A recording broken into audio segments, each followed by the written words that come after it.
الرجیم بسم اللہ الرحمن الرحیم الحمدللہ والصلاة علی اما بعد فقد قال اللہ تبارک و تعالی فی کلام المجید وفرقان الحمید بسم اللہ الرحمن الرحیم بقیت اللہ خیر لکم ان کنتم مؤمنین۔ آج کل کے عجیب و غریب حالات میں جبکہ عذاب کی کیفیت کرونا وائرس کی جاری ہے، تو جب اس قسم کی وبائیں یا حالات ہوں تو ہماری ذہن متوجہ ہونا چاہیے، بالخصوص اس زمانے میں کہ جیسا کہ روایات اور احادیث میں صحیح روایت میں موجود ہے کہ حضرت حجت دوران کے ظہور اطہر سے پہلے یہ وبائیں پھوٹ پڑیں گی، ہر طرف بدعملی، اور اگر دیندار لوگوں کے ہوتے ہوئے اگر عذاب کی کیفیت ہو تو سمجھیں کہ جہاں دینی طبقوں میں بھی خلوص کی وہ کیفیت نہیں ہے۔ علم تواضع بلندی سکھاتے، جیسے کہ پچھلے گفتگوؤں میں لیکچر میں ہم اسلامی مختلف کلچروں اور کیفیتوں کے بارے میں بیان کیا ہم نے۔ آج ایک بہت بڑی بیماری کے متعلق بیان کرنا ہے کہ علم کو پڑھو عمل کے لیے، اپنی روحانی بلندی کے لیے، معراج کے لیے، تکبر کے لیے نہیں۔ تو آخر زمان میں ہمیں یہ بھی دیکھنا ہے کہ ہمارے ہاں یہ تو امراض اور یہ مصیبتیں تو نہیں ہیں کہ ہاں علم سارے لوگ ایک جیسے نہیں ہوتے، لیکن بہرحال علمی کیفیتوں میں تکبر تو نہیں آ گیا۔ بی بی جناب سیدہ نے جب خطبہ دیا تھا، جناب فاطمہ الزہرا نے سلام اللہ علیہ، تو بی بی نے کہا کہ نماز کو، نبی کی شہادت کے بعد، کہ نماز کو تم پر اس لیے فرض کیا گیا کہ تم سے تکبر ختم ہو۔ کوئی مصطفیٰ کا کلمہ پڑھنے کے بعد، اسلام کو قبول کرنے کے بعد یا علمی کام میں تکبر کا شکار نہ۔ تو تاریخ گواہ ہے کہ ہمارے ائمہ تواضع کی عظیم مثال تھے، جیسے مولا امیر المومنین جو تمام علوم کو کھولنے والے، بیان کرنے والے، اور علم نافع کے بارے میں بھی کہ المتقن لہذا الفن، اس فن کو کھولنے والے، اس کی وضاحت کرنے۔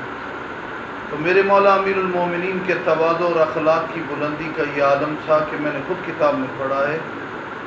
کہ مولا سمجھا رہے ہیں، لکھ رہے ہیں، اسم فعل حرف معرفہ نکرہ علمی قواعد بیان کرنے کے بعد اپنے ایک صحابی سے کہا کہ فلاں قبیلے میں جا کے لوگوں کی درستگی کرو، عربی ٹھیک پڑھے۔ یعنی علی خود جا کے غلطیاں نکالنے نہیں گئے،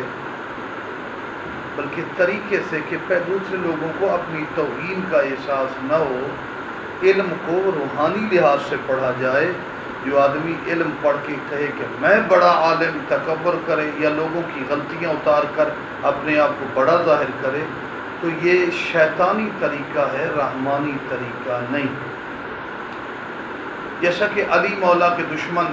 جنہوں نے علی سے جنگیں کی، انہوں نے علم کو یوز کیا مفاخرہ، فخر کے لیے کہ بھائی میں شعر میں اپنے الفاظ زیر زبر کی بلندی رکھتا ہوں، میرے شعر کا میں بلندی ہے، عظمت ہے، تو چھوٹا ہے میں بڑا ہے۔ کوئی آدمی کسی کی علمی لحاظ سے غلطی نکالے تو تین چیزوں کا مرتکب ہوتا ہے۔ ایک تو وہ غلطی نکال کر یا اپنے علم کو بیان کر کر اگر رحمانی سلسلہ نہیں تو کیا وہ ایک بتانا چاہتا ہوتا ہے میں عالم ہوں، میں بڑا ہوں، ایک تو وہ تکبر کر بیٹھتا ہے۔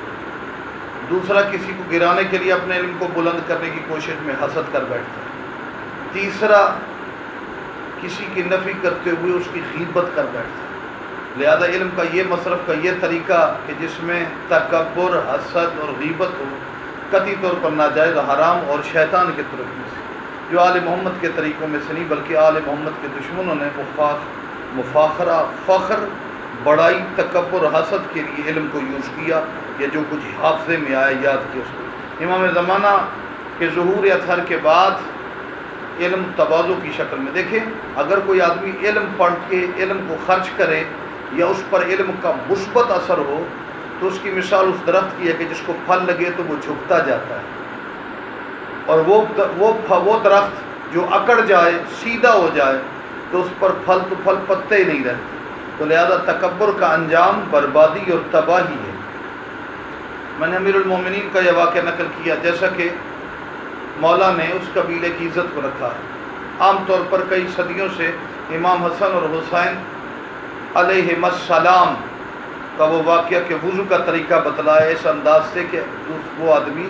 اپنی توہین نہ محسوس کرے، حالانکہ اس کی غلطی تھی، وہ شرعی لحاظ سے غلط کر رہا تھا، وضو بھی غلط کر رہا تھا، لیکن امام حسن اور حسین علیہم السلام نے اس کی غلطی کو عیاں اس کے سامنے نہیں بیان کیا، بلکہ اخلاق حسنہ کے ذریعے سے نشاندہی کی، حالانکہ وہ اسلام کے خلاف تھا۔ اسی طرح امیر المومنین بھی لوگ جو عربی نہیں جانتے تھے ان کی اصلاح کے لیے مولا نے ایسا طریقہ تلاش کیا کہ ان کو اپنی حد تک یا عزت سے نفس مجروح نہ ہو بلکہ ان تک سالڈ علم پہنچائے۔ امام زمانہ کے ظہور اثر کے بعد تمام روحانی طریقے عروج پر ہوں گے، عبادت میں خلوص ہوگی، ریاکاری نہیں ہوگی، علم میں حسد، تکبر، غیبت وغیرہ کا گزر نہیں ہوگا، اور علم اتنا ترقی میں ہو جائے گا کہ سائنسی دنیا سوچ نہیں سکتی۔ میں نے کتب میں پڑھا ہے کہ سائنس والے جو ترقی کر گئے ہیں یا جتنی